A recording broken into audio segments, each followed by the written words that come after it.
Salut à tous, c'est Foot. Aujourd'hui on se retrouve pour une nouvelle vidéo. Ils l'ont fait. Paris va retrouver les demi-finales 25 ans après sa dernière tentative réussie. Donc les Parisiens se sont imposés hier soir 2 buts à 1 et on va en parler tout de suite dans ce débrief. Donc avant de parler du match, on va parler des compos.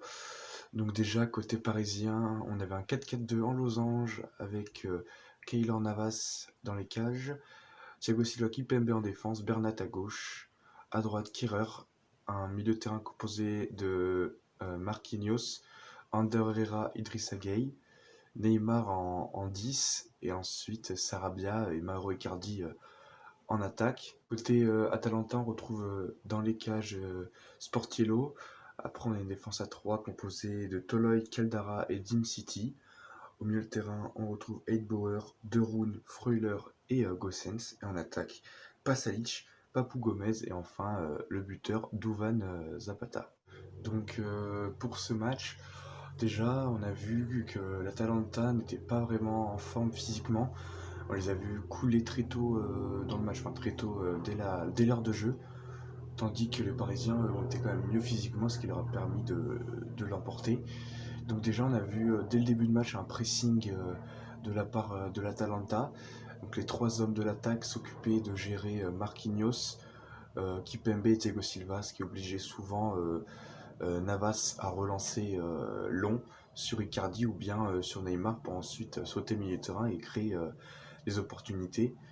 Après, Paris a eu beaucoup de mal dans l'engagement, et surtout dans le premier quart d'heure où Paris avait du mal à ressortir et se faisait manger physiquement. Et heureusement que Navas était là, car il leur sauve plusieurs fois la mise, même si Paris peut ouvrir le score dès la troisième minute avec Neymar qui loupe un face-à-face, qui loupe très rarement. À noter que Neymar était vraiment très très bon hier soir, et il a été sans doute l'un des meilleurs Parisiens. Ensuite, on a eu une bataille au milieu de terrain qui a été souvent remportée par l'Atalanta, comme on pouvait prévoir, même si Tuchel avait anticipé en mettant beaucoup de milieu de terrain avec Herrera, Marquinhos et Gay pour l'impact physique. Et on les a vus quand même en difficulté, on les a vus beaucoup courir dans le vide, surtout les défenseurs avec l'appel, avec les trois plutôt attaquants qui décrochaient, qui prenaient la profondeur. On sentait que c'était un collectif hyper bien huilé et on l'a senti vraiment très très bon là-dessus. Pour ce qui est de la seconde période, on a vu donc l'Atalanta complètement craquer physiquement. On a senti que la saison qui a repris en Serie A leur a fait beaucoup de mal.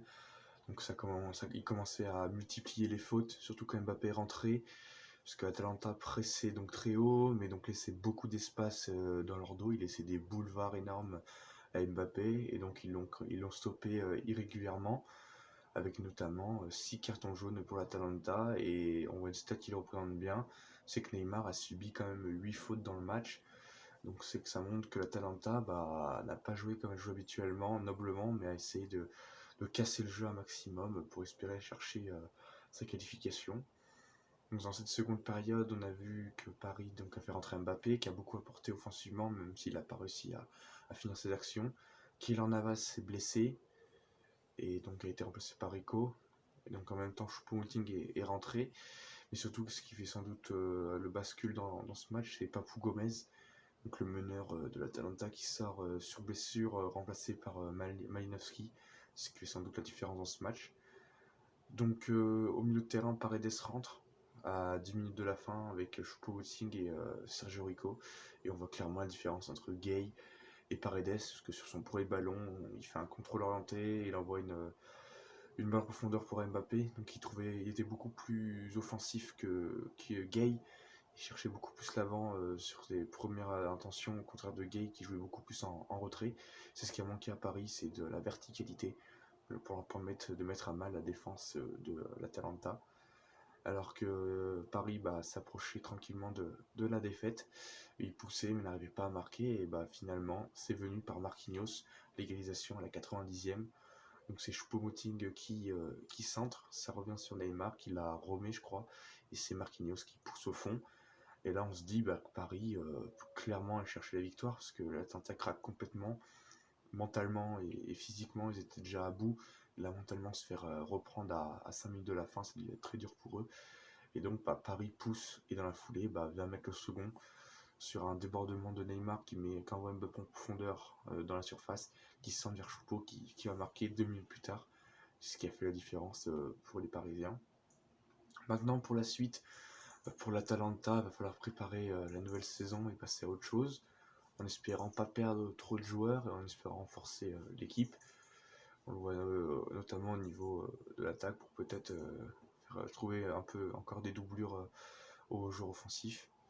Et sinon, il va falloir espérer passer à autre chose sans perdre trop de joueurs et espérer retrouver la Ligue des Champions l'année prochaine. Mais ils vont la retrouver d'ailleurs, ils ont fini troisième, ils ont fini. Donc, ça sera leur objectif, refaire un beau parcours l'année prochaine, en espérant jouer le titre sans doute en Serie A.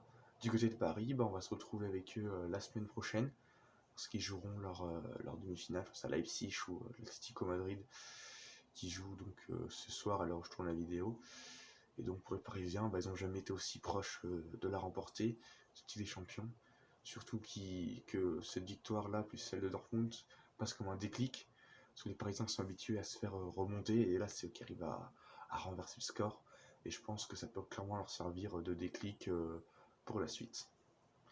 Donc rapidement au niveau des tops et des flops de ce match, on retrouve déjà côté parisien en termes de top Neymar, qui était vraiment excellent hier soir. Il a beaucoup tenté dans le jeu, malheureusement il n'aura pas réussi à finir, mais a quand même réussi 18 dribbles je crois dans le match, une première depuis Messi en 2008 en Ligue des Champions. Donc ça montre que l'importance qu'a Neymar dans ce collectif. Ensuite on retrouve Navas, qui a été vraiment excellent comme d'habitude. Il est vraiment le gardien qu'attendait Paris pour passer un cap en Ligue des Champions. Il fait des arrêts très précieux dans le premier quart d'heure, il leur permet de rester en vie. Et c'est grâce à lui que Paris coule pas hier soir. Et après, côté parisien, globalement, on n'a pas vraiment d'autres top. On peut dire Marquinhos pour son but, ou Choupeau pour son implication dès son entrée en jeu. Mais voilà, on peut citer l'un des deux. Du côté des flops, on retrouve Idrissa Gueye qui a été encore vraiment mauvais hier soir au milieu de terrain. Il a vraiment du mal. Il perd beaucoup de ballons et il a du mal à jouer vers l'avant. Donc il bloque le jeu parisien. Il a vraiment du mal. On a ensuite Kirer qui a été en difficulté sur son côté. On peut même parler de Bernat. Les deux latéraux qui ont été vraiment en difficulté et ils n'ont pas réussi vraiment à être à leur aise face à Pasalic et Papou Gomez. Donc c'est à peu près tout pour les flops. Donc on peut finir cette analyse là-dessus. C'était On Parle Foot. À bientôt.